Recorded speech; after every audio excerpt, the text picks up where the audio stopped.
All right, you clicked on this video because the title of the video, Camera Basics for Dummies. And essentially what I'm gonna talk about is what you need to know about your camera to not be a dummy. I know a lot of photographers that just set their cameras to auto and shoot away and have no clue what their cameras are doing, and that's okay. You can do that, but technically you're more of a person who takes pictures at that point than an actual photographer. If you want to be considered a photographer, you should know the ins and outs of your camera, whatever camera you choose. Obviously this is the Sony A1, but I mean, does not matter what camera you have as long as you understand how to communicate with it. And that's what this video is going to be about. So let's get into it.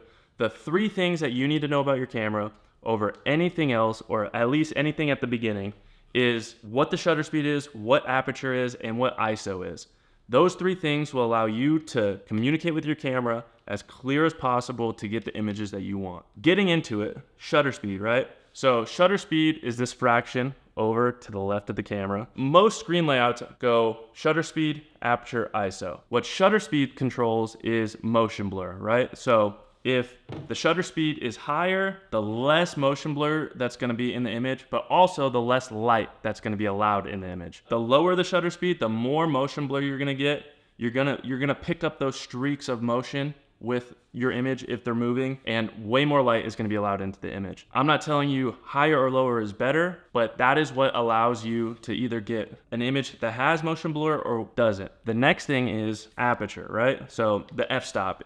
Most cameras show F right here, and that is talking about the aperture. Most lenses that are professional zoom lenses usually go down to f2.8. So if your image is at f2.8, the more light is coming into the image, the more chance the background is gonna be blurry and out of focus. Now, if you don't want that blurry and out of focus, that bokeh look, you have to shoot at a higher f-stop. So if you wanted everything behind me in focus, then you'd probably shoot at like an f16.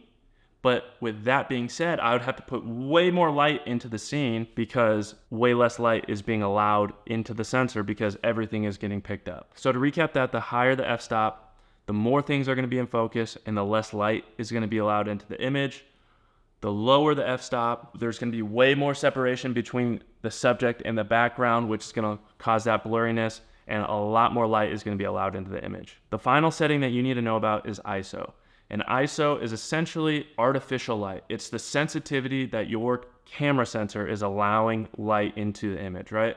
So the lower the ISO, the less light is being allowed into the image. The higher the ISO, way more light is being allowed onto the image. Now, when you increase your ISO, you're also increasing your chances to add noise to the image.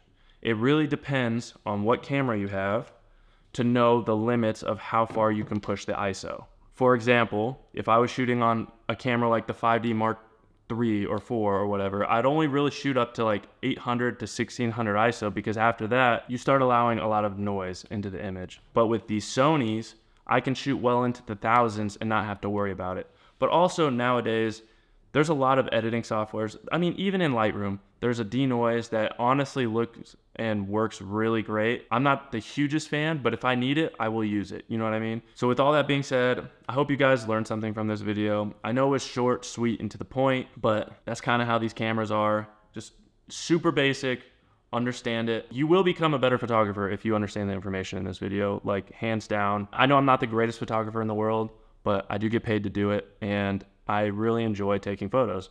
And if you want to learn more stuff from me, just comment down below what sort of things you want to learn from me, and maybe I'll make a video about them.